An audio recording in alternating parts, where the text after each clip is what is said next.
When we think about German blitzkrieg, we might think about panzers and Stukas, but what do they have in common? Oil.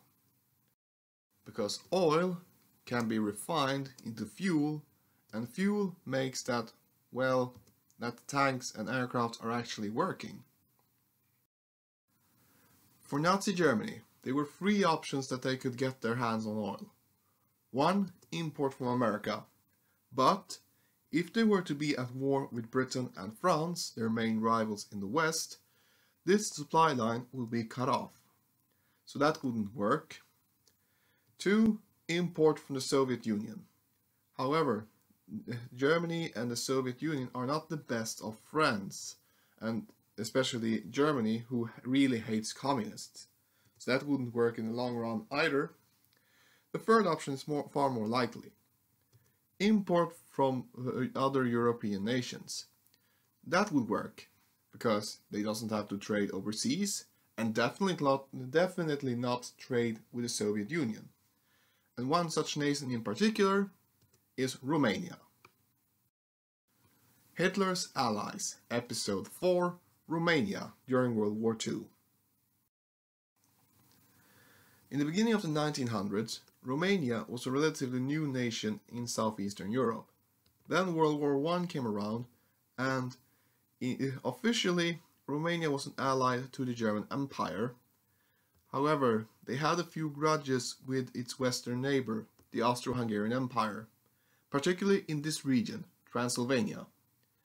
Here it lived a sizable population of Romanians who found themselves dominated by the Hungarian minority, and because that Austro-Hungary had started the war by invading Serbia, Romania wasn't obliged to come to its aid. Then you may wonder, will they switch side because of the grudges with Austro-Hungary?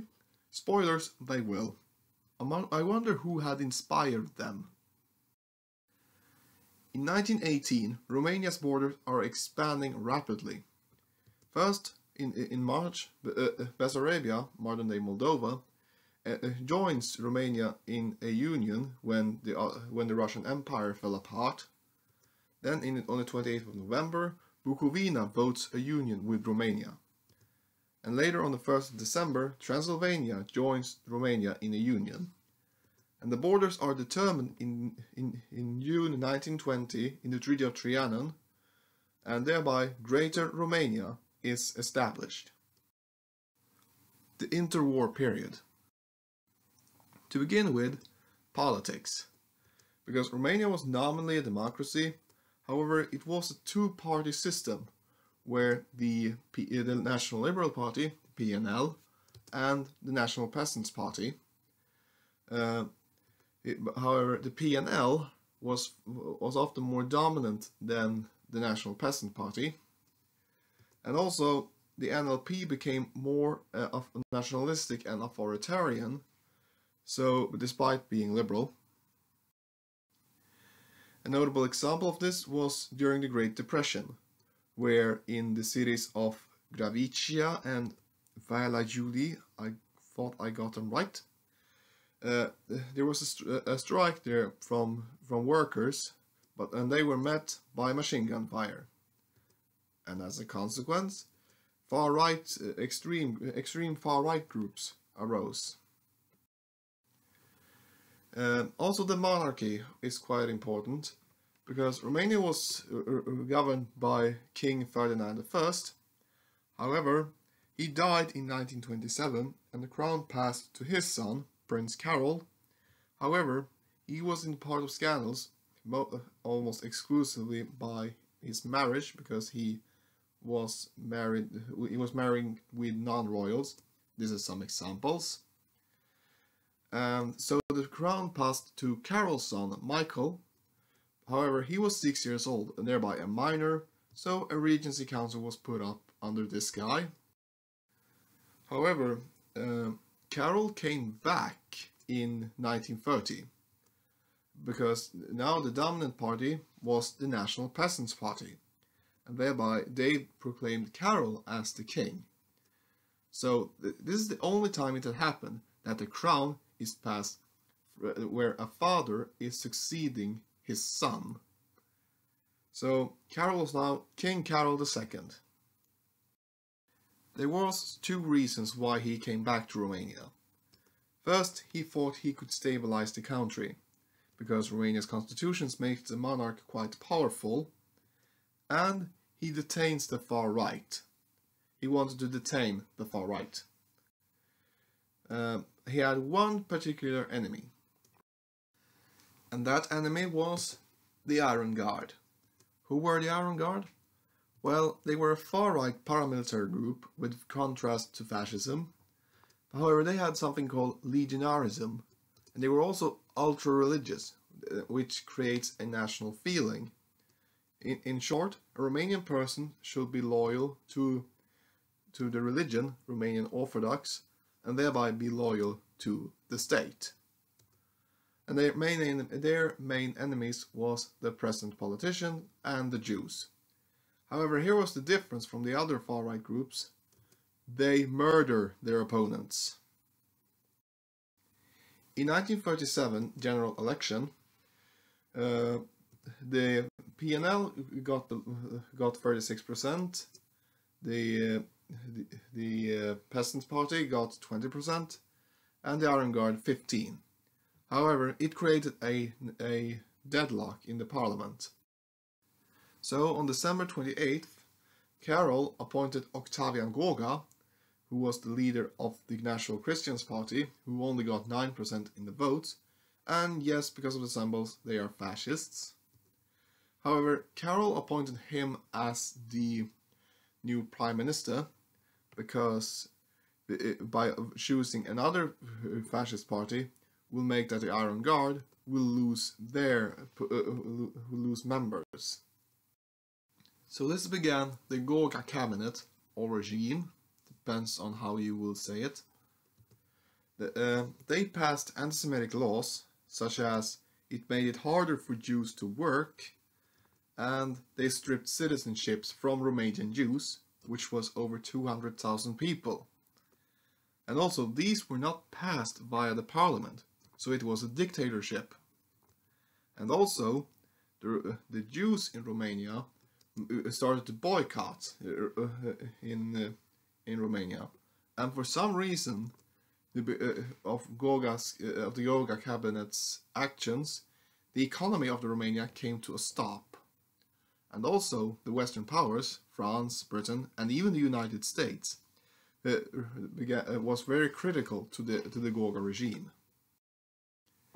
This was all according to plan for Carol, because Goga has now disregarded democracy, damaged the economy, and also angered the Western powers. So the Western powers would be happy if they see anyone else than Goga as the leader of Romania. On the 8th of February 1938, Goga met with Corneliu Țelea Cordreanu, who was the leader of the Iron Guard. They had been rivals in the Romanian parliament. However, Goga had come to make friends with the Iron Guard. When Carol found out about this, he promptly sacked the Prime Minister. 3 days later, on the 11th of February 1938, King Carol signed a new constitution, which makes that the king has absolute power, turning Romania into an absolute monarchy and a dictatorship. Later in April, Codreanu and 12 other leading members of the Iron Guard was arrested. The Iron Guard would now be led by Horia Sima. I will come back to him later. If we look outside of Romania, Romania was nominally allied with France. However, Germany, who really wanted that sweet oil, and they had just eaten Austria and taken Czechoslovakia in the Munich Agreement, the relations between Romania and France soured, because Romania couldn't count on Western support if Germany moved on Romania.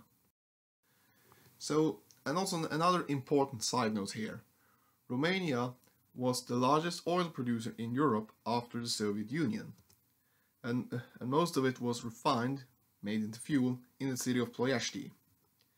And the great powers, Germany versus Britain and France, put larger pressure on Romania, where Germany demanded that they would sell more, and France and Britain wanted them to sell less. So because of this, Karol needed to try to please both sides. Between the 15th and 20th of November, he visited Britain, where he offered to place Romania under British influence, and the British, this was quite unsuccessful. The British were happy of sabotaging Germany's economy. However, due to geography, that Romania was on the other side of Europe from Britain, the British couldn't give that much to Romania. So later, on the 24th of November, he made a state visit to Germany. There, a German-Romanian trade agreement was signed, which made that Germany got more and more and more of that oil. He also met Hitler, and Hitler asked the king if he could make Codreanu as his prime minister. And the king found this very insulting. The king had found out, as long as Codreanu was still around, and that Horia who has now taken over the Iron Guard, was launching a terror across Romania, because they were angry that their leader was imprisoned. So, on the 30th of November 1938, Codreanu and the 12 others who was arrested later in April was murdered.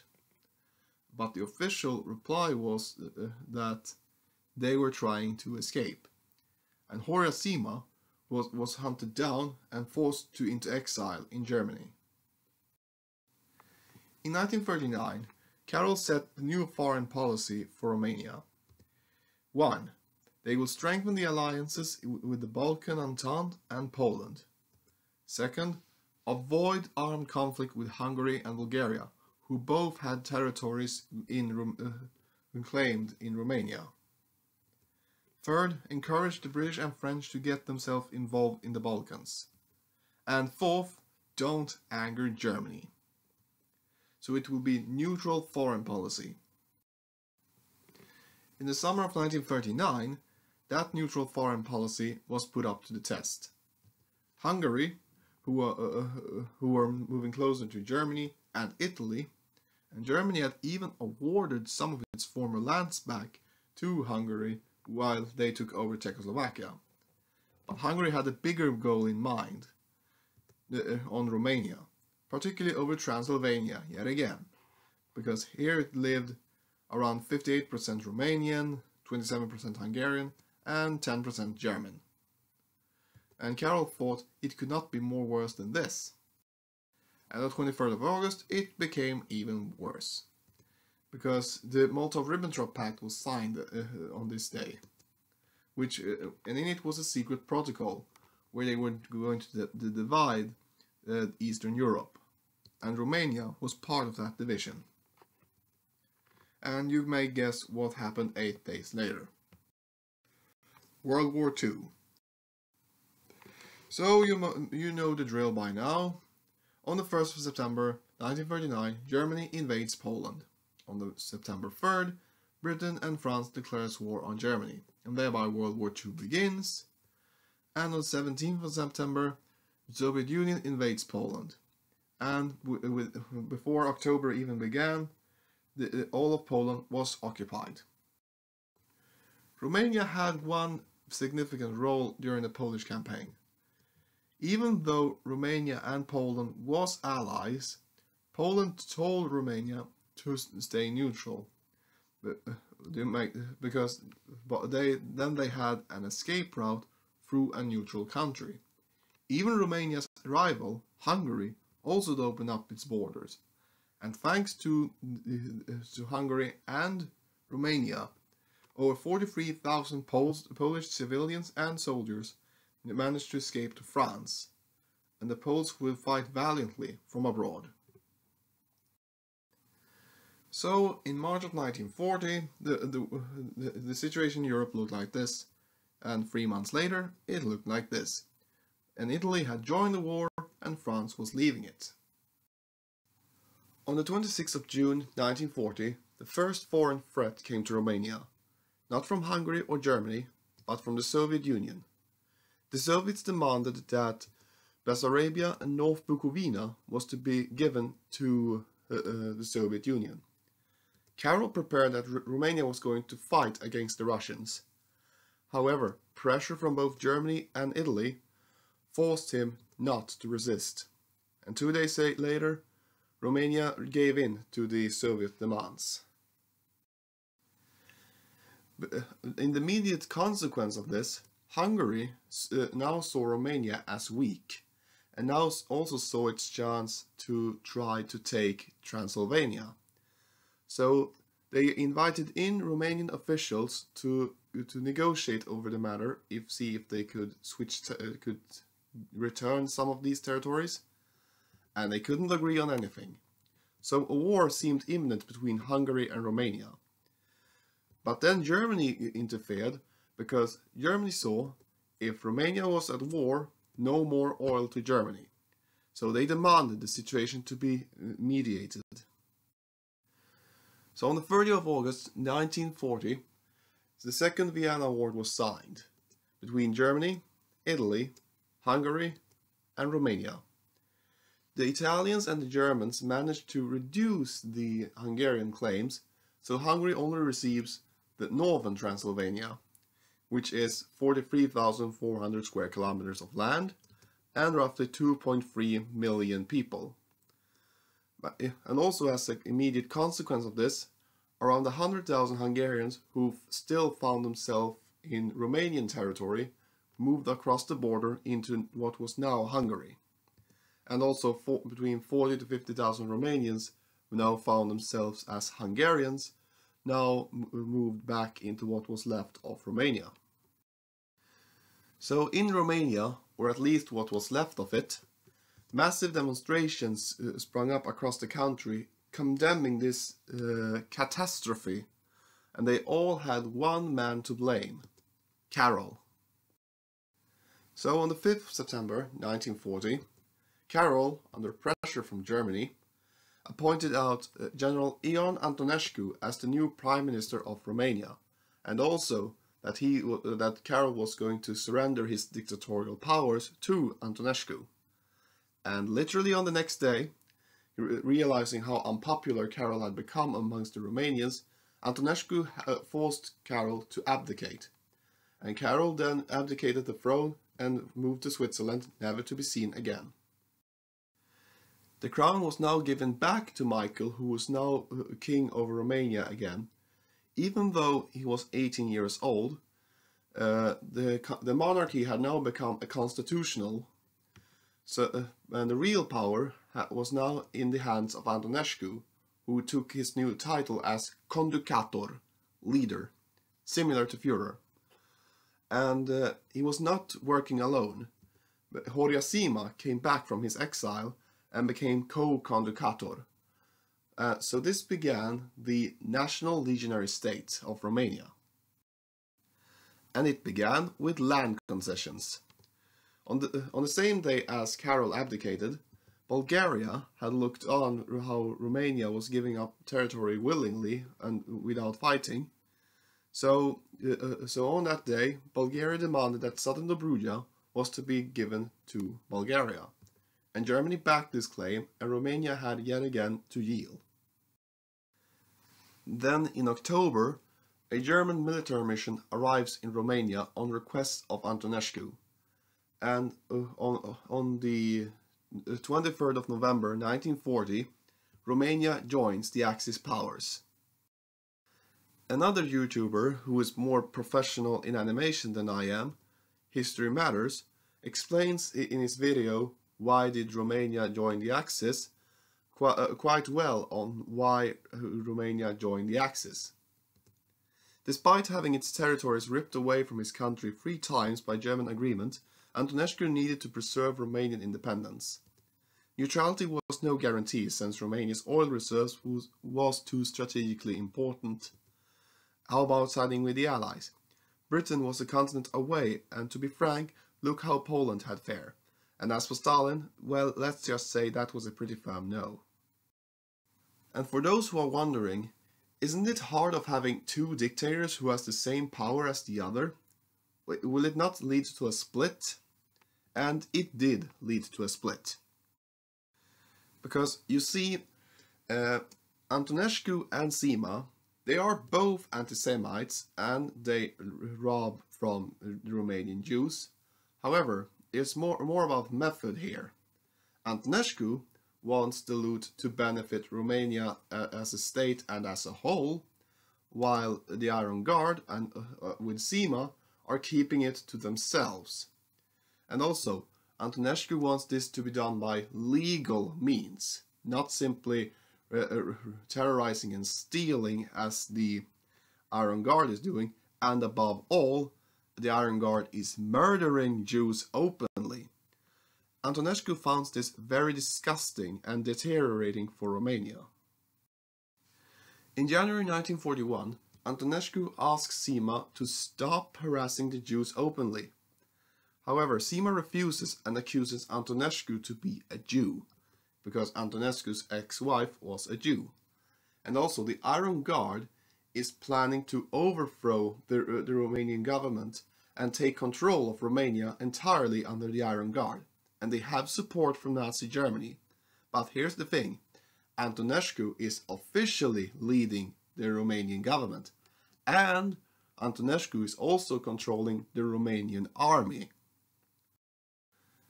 And also Antonescu is one step ahead, because on the 14th of January 1941, he meets Hitler and strikes a deal with him.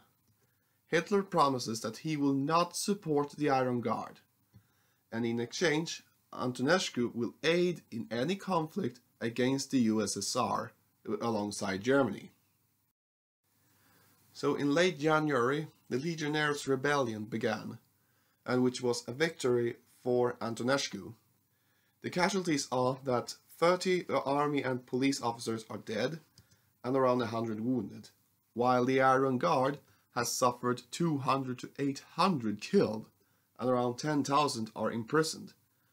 And also, the Bucharest pogrom happened, and this was a parallel event, which resulted that it was widespread damages to Jewish homes and stores and synagogues and etc.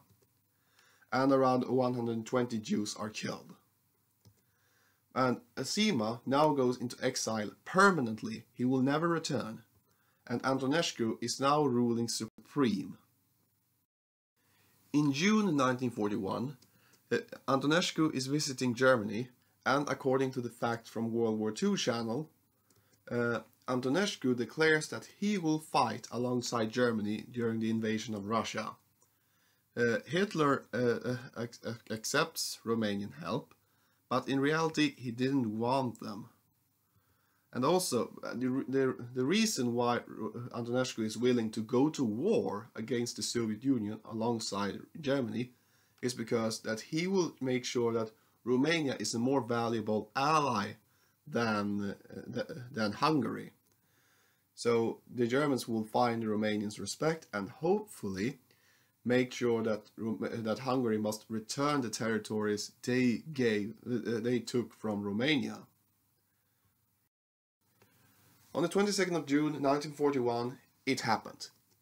Germany invades the Soviet Union, and Romania, as Antonescu had promised, joins the invasion. So Romania is quite successful alongside the Germans. They retake Bessarabia and is now reincorporated. However, this part, the Transnistria Governorate, was a different story. Odessa, a city on the Black Sea, was occupied by Romanian forces on 16th of October. When the Romanian army moved in, they settled in the NKVD office, which had been rigged with mines by the NKVD before they left. It killed nearly 70 Romanian military and civilian officials.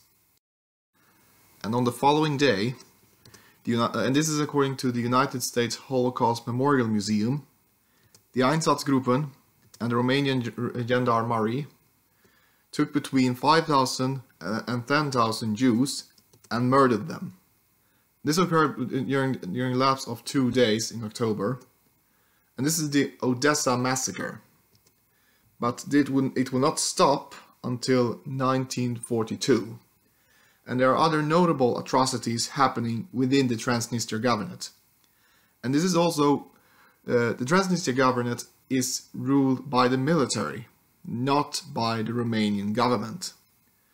So there's pogroms happening in Transnistria all the time.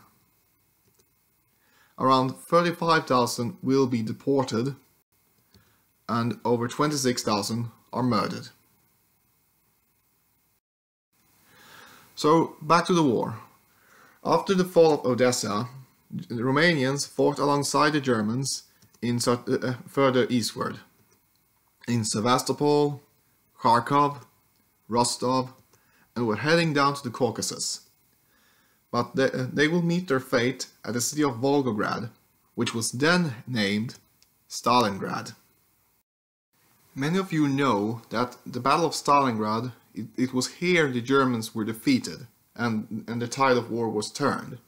So I'll go through how that defeat involved the Romanians.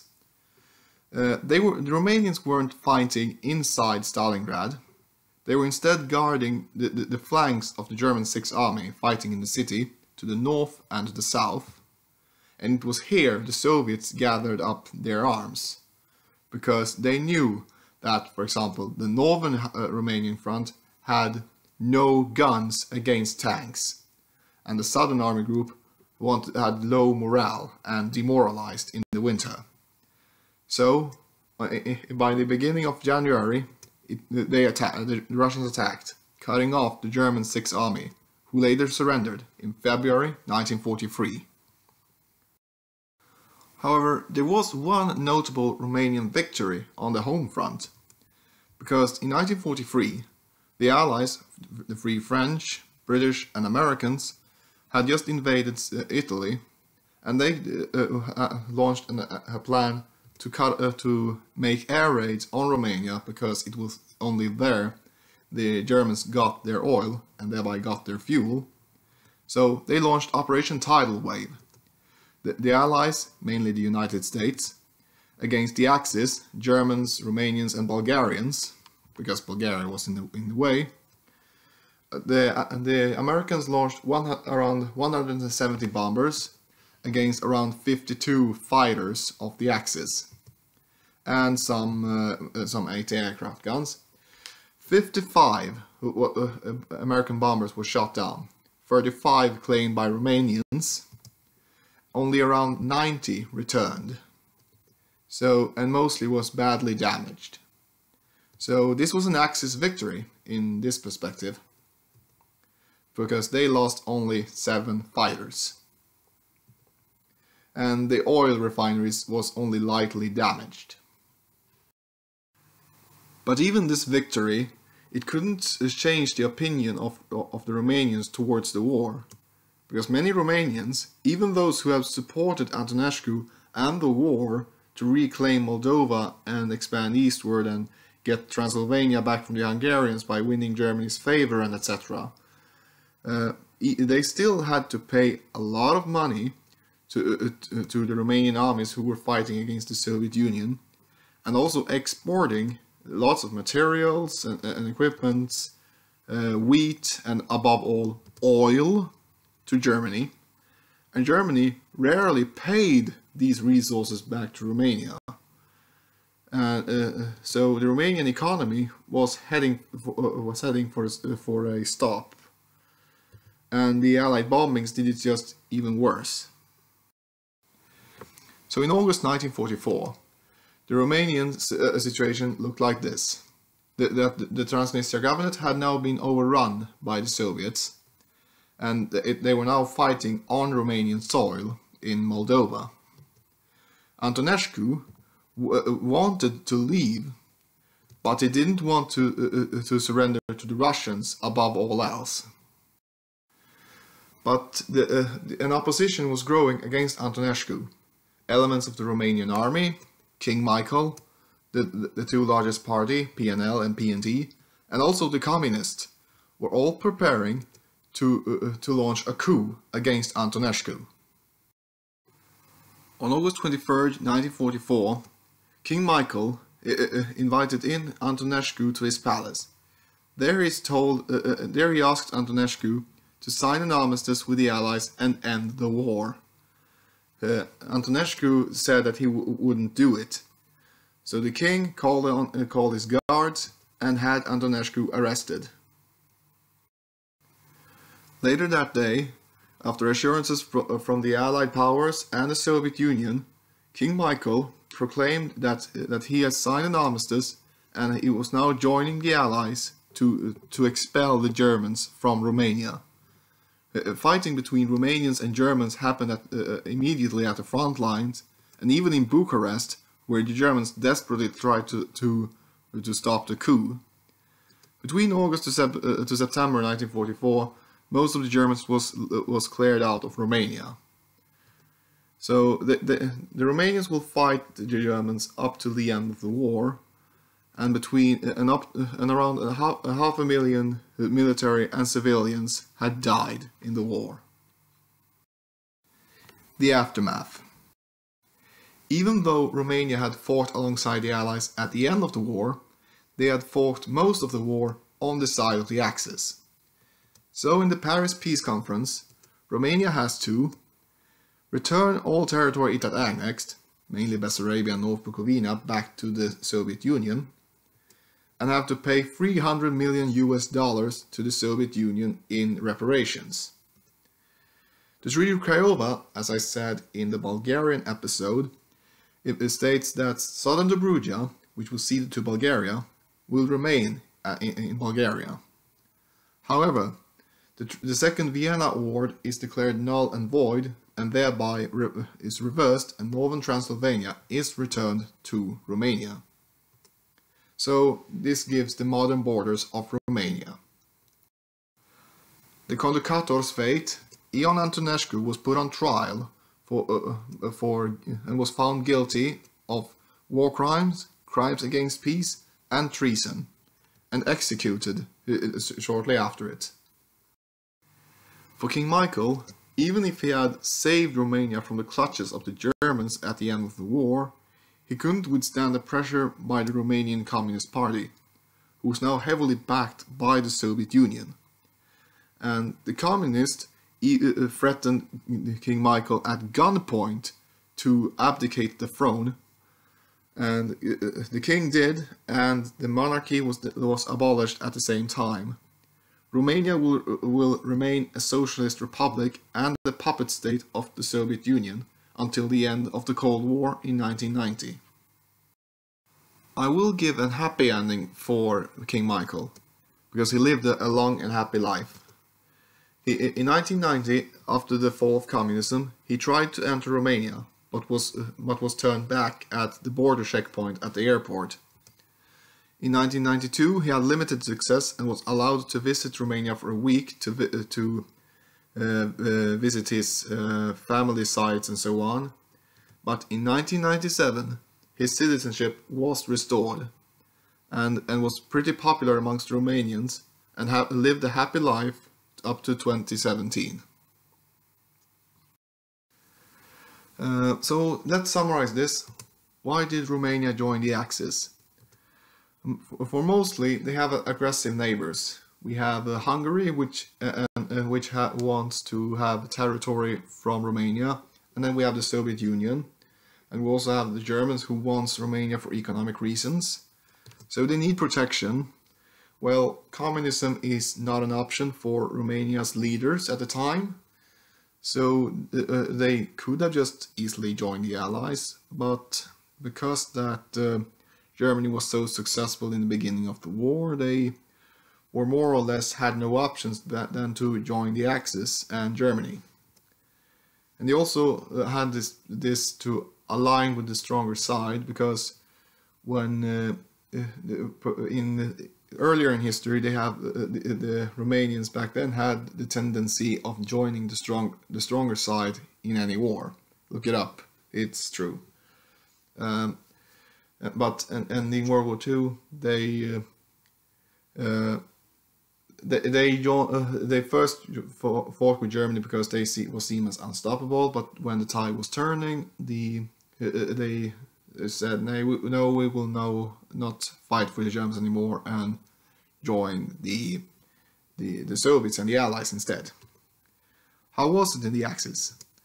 The Romanians, interestingly, contributed most to the Eastern Front after the Germans, because they wanted to win the Germans' favor, and hopefully the Germans will support them to get northern Transylvania back from Hungary. Romania's oil resources was exclusively sold to Germany, and Germany rarely paid for it, thereby the economy was almost in ruin. How did it end? Well, Soviet occupation and later a satellite state, and will not see freedom until the fall of communism and Ceausescu. So that's the end of it. Coming up, I think I will anger some Serbs here.